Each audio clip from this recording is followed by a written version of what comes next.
This video is about the installation of the Stewart Aquatron A4000 water still. The first thing that needs to be checked when unpackaging the unit is to check that all the bits are actually in the box. Starting with the hose kit, which consists of a 16mm hose, 8mm hose and 2 tie wraps. Each one of these is 1 metre long.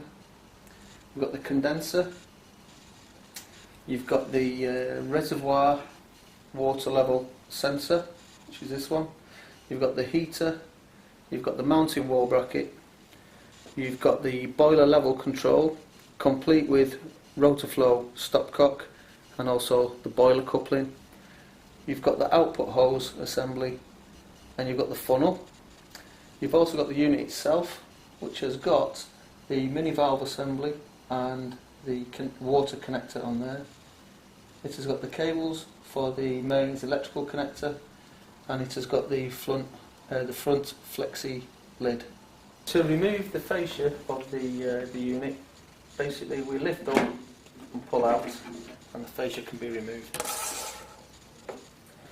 Inside, when you receive your unit, you will see lots of packaging inside. That needs to be taken out very carefully so as not to break any of the glass, the thermostat, etc. Once the packaging has been removed, you will see we have retaining springs around the boiler, okay, and we have a tie. This tie needs to be snipped, okay, when setting it up. So first thing you want to do is snip that. I won't do it for the purpose of this demonstration. On the boiler itself we have a O-ring and we have a sealing ring here. Just make sure they are fitted before we begin to assemble the condenser. And at the back we have the water flow control, again which we will be assembling shortly. The next thing to do is to remove the lid, which consists of 6 countersunk screws. When they're removed, the lid just is removed like so, and there are 6 screws for the side panel. Again, these are removed and the side panel can be removed. We've also got the thermostat glass tube which runs inside the boiler, and inside there we have the thermostat itself. Okay, the next thing to do is to fit the actual condenser itself. What we need to do is to take our 1 metre of 8mm hose and we connect that to the bottom connection of the condenser. This is where the distillate will actually leave the condenser itself. The tubing is just pushed on to the bottom connector. Like next thing we do is, from the top, we place it in the top, the tubing in the top of the unit, and like so. The condenser is then fitted on top of the boiler itself. When it's fitted, you will feel some resistance from the sealing ring at the top. The best thing to do is to just push it down very slightly until we have approximately 3/4 of an inch gap between the condenser and the boiler, and you've got a good seal on the inside. The ring at the bottom is a stabilising ring, prevents any movement and prevents the glass of the condenser actually breaking. The distillate output should be facing the front. The 2 other connections on the back should be parallel. Again, we will look at that in a second. If the unit is to be wall mounted, then the distillate output tube can be fitted through the hole at the bottom, which is there. If the unit is to be bench mounted, then the tubing can be fed from the inside to out through either of the 2 small holes. For this demonstration, I will put it into the furthest of the 3 holes. The next thing to do is to fit our boiler control. Again, the boiler control is fitted with our rotor flow stopcock, which should be fully closed, like so. Also, our boiler coupling, we need to remove the split nut and the coupling itself, and we will leave the rubber insert and the split nut on the boiler control.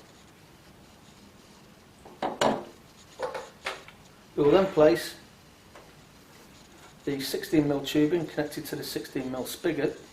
We will put that in a beaker of hot water. This will make the 16mm tubing a bit more supple and a bit safer when we place it onto our boiler level control. Okay, our 16mm tubing is placed in a beaker of hot water for approximately 20 seconds.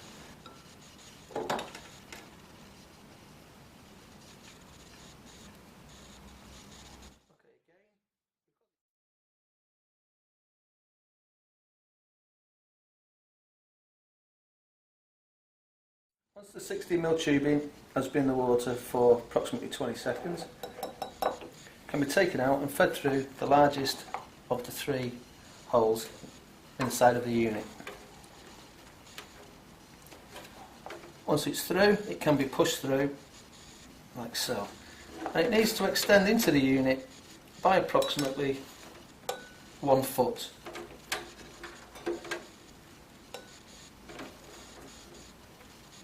Okay, once the pipe is been pushed through, we can then connect it to the other side of our 16mm earth spigot.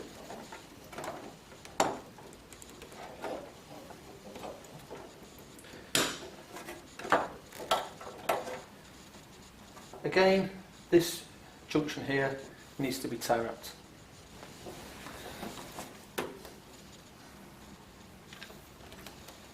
The next thing to do is to take our split nut, which is part of our boiler coupling, and we place that onto our boiler connector itself. We then put the coupling itself onto the boiler like so. The easiest thing to do then is we need to get this rubber sleeving inside the boiler connection itself. So again, it's a bit fiddly, so we need to pull it back again and do it with 2 split nuts.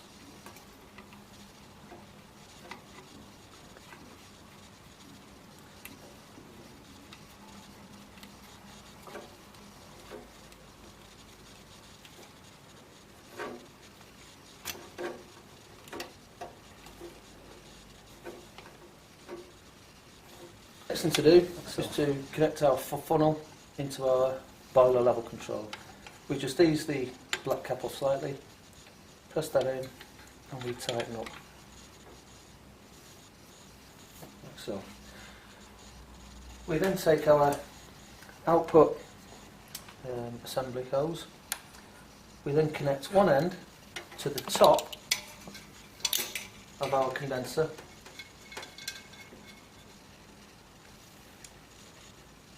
and the other end to our boiler level control.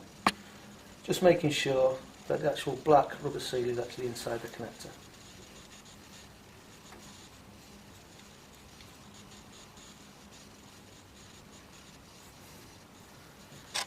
The next thing to do is to connect our water flow level sensor, again which is at the back, and we connect that to the bottom of the condenser.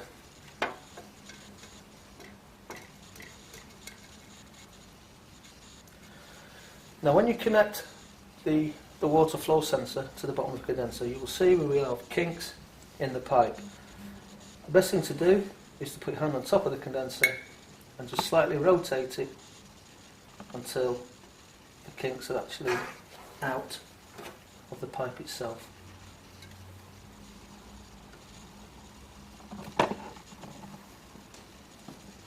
The next thing to do is to place our heater inside the boiler. We have a black cap on the end of the boiler. We take that off and we fit it to our heater. The heater is fed through like so. Now here we've got a seal which is a bit tight, but we need to get that all the way up to the edge. And the easiest way to do this is to leave it about 1 inch from the top, and then feed our gasket or our seal like so. Then from the side, we place our heater inside our boiler, like so, and we then start to turn the black cap.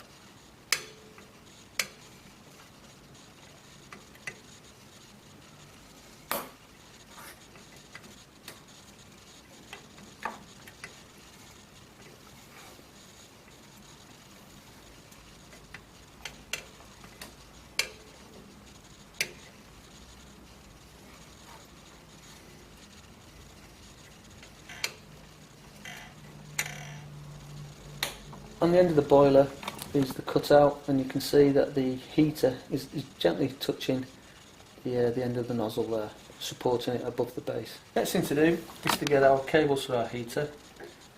Cables are then threaded through the hole by the earth point, like so, and connected to the connectors on the terminal here. It's obvious which one goes to what. You've got blue and brown. Our side panel can then be connected back up. We're using the 6 screws. For the purpose of this demonstration, I will only put 2 screws in. Our lid can also be fitted at this stage. Again, I will just put 1 screw in just to hold it. Okay, our mains water input can now be connected to the mini valve assembly here, and our mains electric can be connected up via the spur. Obviously this job needs to be completed by a qualified electrician. Once them 2 things are done, we can then fit our reservoir level sensor. This is done by just connecting it onto the connector. So this can then be put into the reservoir. The last thing to do is obviously get your Aquatron up and running, make sure there's no leaks, everything is working correctly, and the final thing is to put our Perspex fascia on. Again, that is just lift it up and drop down like so.